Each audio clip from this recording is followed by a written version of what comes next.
Sejam bem-vindos a mais uma palestra sobre um tema voltado às licitações. Hoje nós vamos falar um pouco sobre a extinção do contrato, as formas de extinção, motivos que geram a extinção do contrato, as consequências de uma extinção do contrato. Não vamos exaurir, não pretendemos exaurir o tema nessas poucas palavras, mas dar um norte daquilo que é regulado na lei como sendo os motivos que ensejam a rescisão do contrato administrativo.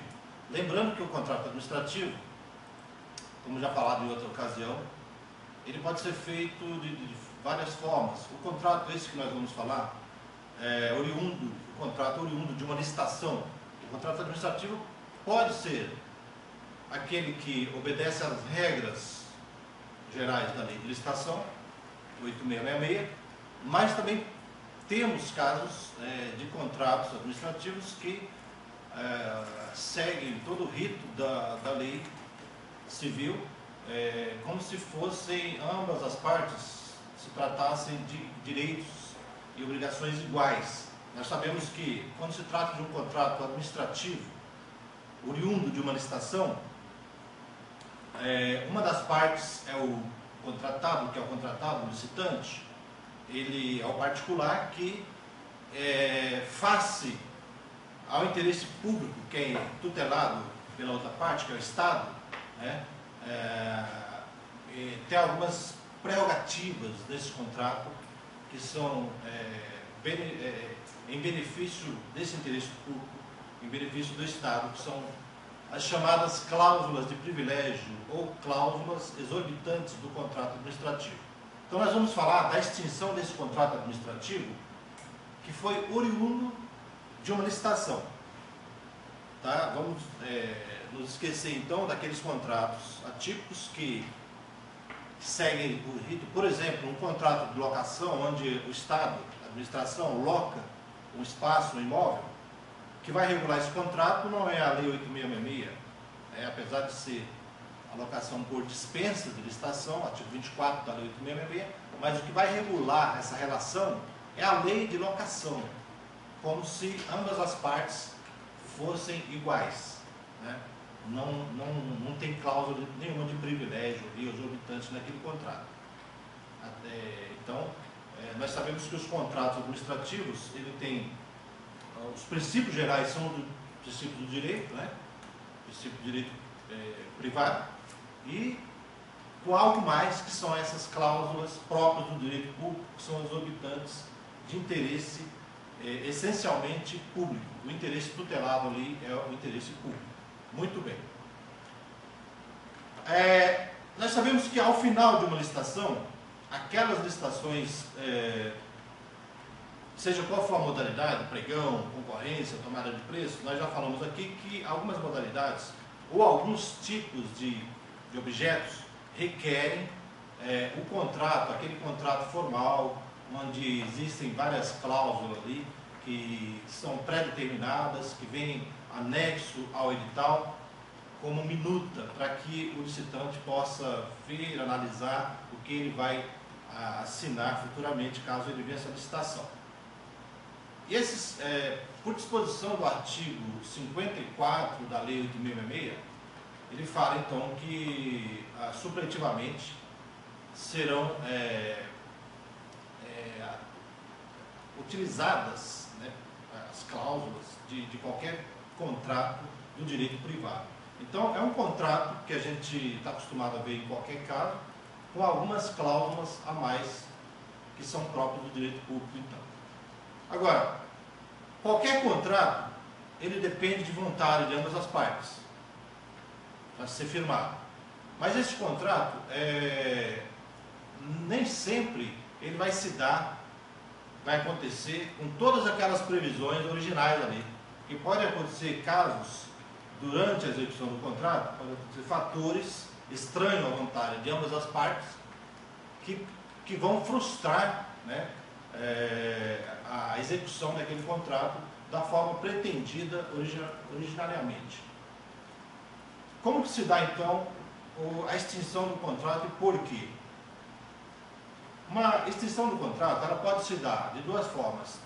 De uma forma culposa, né? Culpa do contratado, ou sem culpa do contratado. A forma culposa, utilizando aqui a teoria do direito privado, dos princípios gerais do direito, a forma culposa, aliás, ela é acompanhada de um dos das três previsões de negligência, imprudência ou imperícia.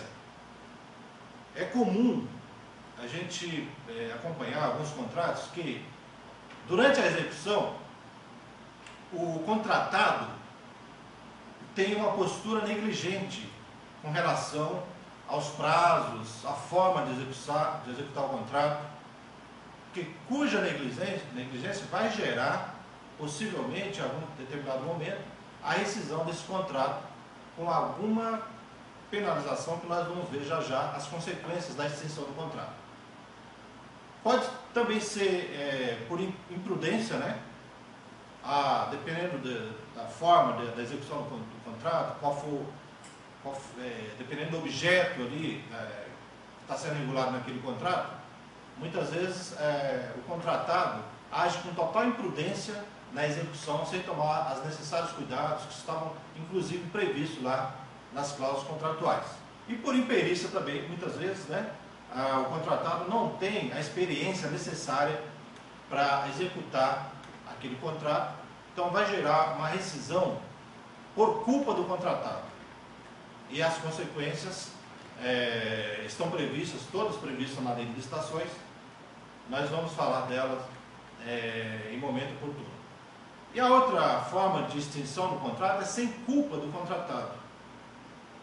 Muitas vezes o contratado tomou todos os cuidados, foi extremamente prudente, né, agiu com extremo zelo na execução do contrato, mas por um fator estranho à vontade de ambas as partes, aconteceu algo, né, no mundo exterior que refletiu diretamente na esfera jurídica do contratado, de forma a perturbar aquela forma prevista ali, que estava das cláusulas contratuais que o mesmo sabia que tinha que executar, e de repente se vê frente a uma situação imprevista, né? Não foi ele que deu causa, mas que é insuportável faz-se insuportável a continuação da execução naqueles moldes lá que foi firmado anteriormente, que pode gerar também uma rescisão sem culpa do contratado e também sem nenhuma consequência de punição danosa,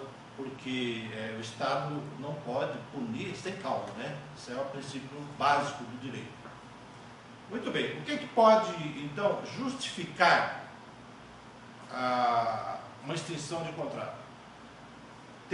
A teoria da imprevisão é algo que veio do nosso direito há muito tempo, foi adotado pelo nosso direito, Código Civil. Nosso Código Civil adotou há muito tempo a teoria da imprevisão, quando previu que, em caso de ocorrências de casos fortuitos, força maior, o contratado se desobriga de cumprir aquilo que ele assinou lá no início, que ele firmou no início.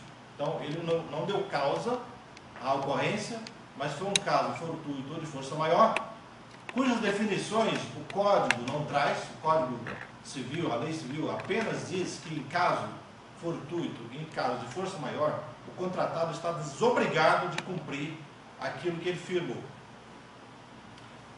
São eventos novos, né, que surgem ali na execução do contrato. Por exemplo, uma obra, né, que é muito comum, está sendo executada e de repente numa escavação descobre-se uma rocha no lugar que deveria ser arenoso. Isso é uma imprevisão, teoria da imprevisão. E agora? O que fazer? É claro, sempre existe a possibilidade de acordo mútuo entre o contratado e a administração para solucionar aquele fator ali e poder continuar a execução do contrato mantendo as demais cláusulas.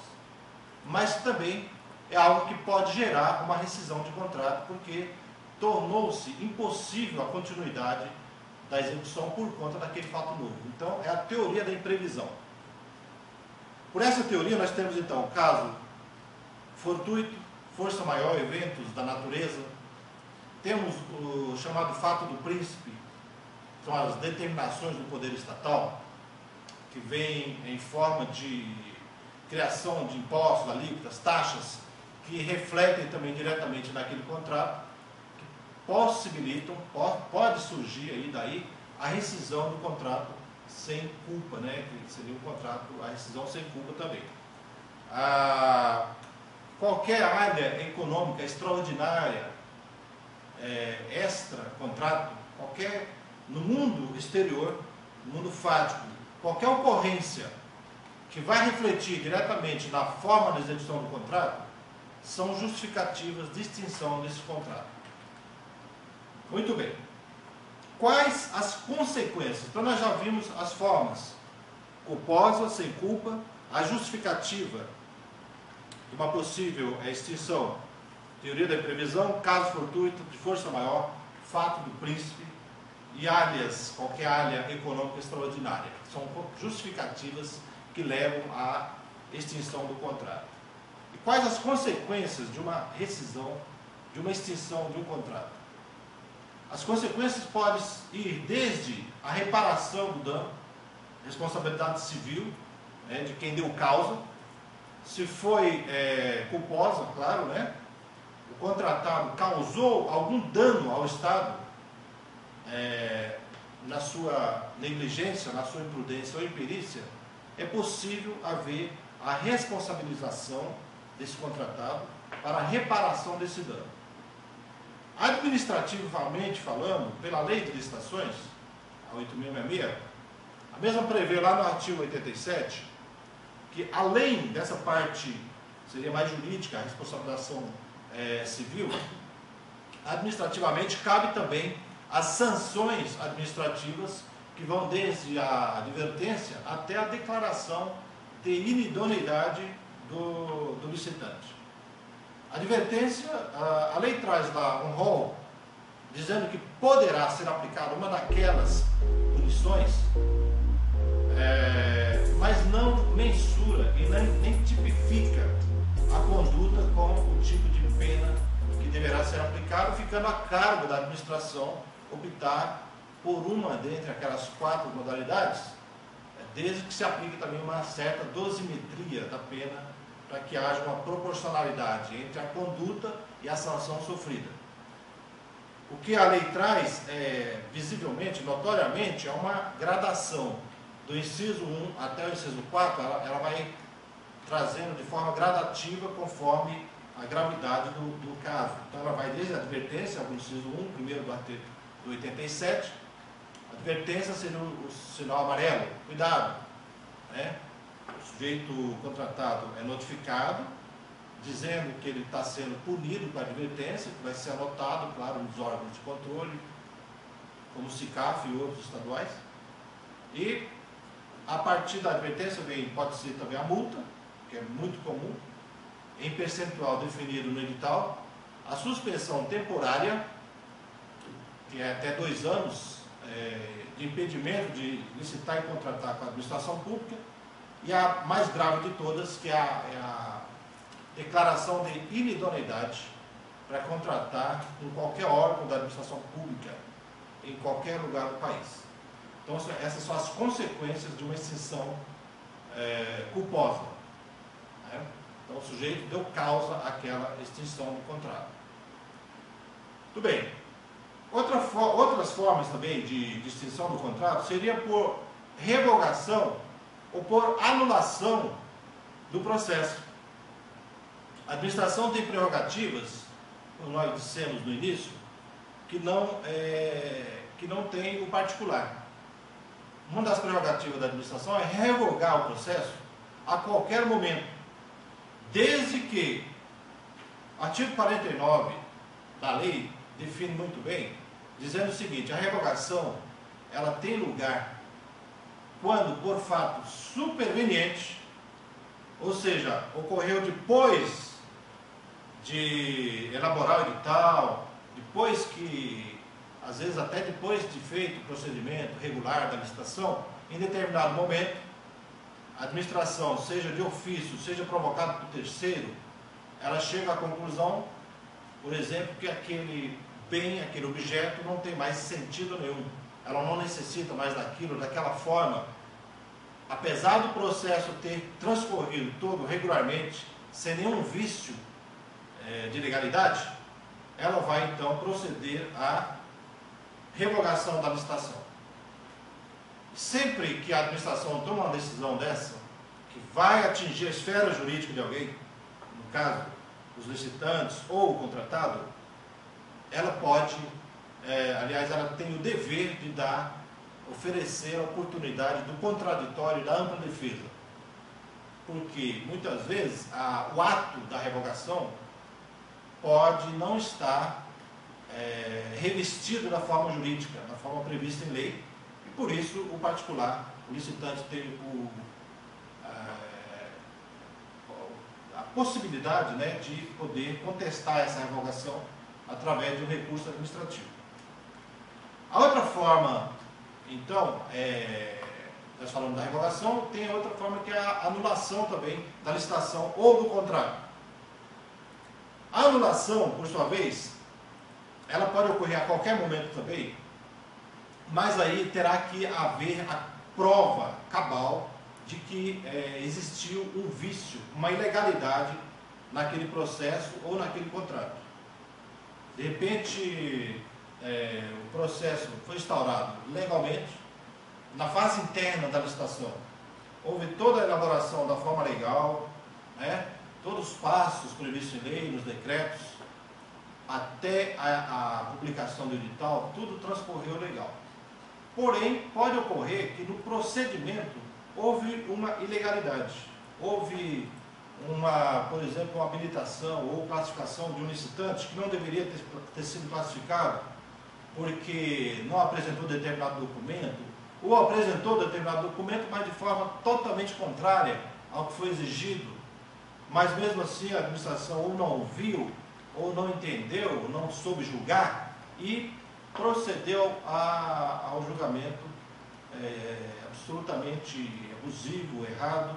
Então ali está um problema de legalidade que tem que ser revisto, e muitas vezes a gente sabe que se não tiver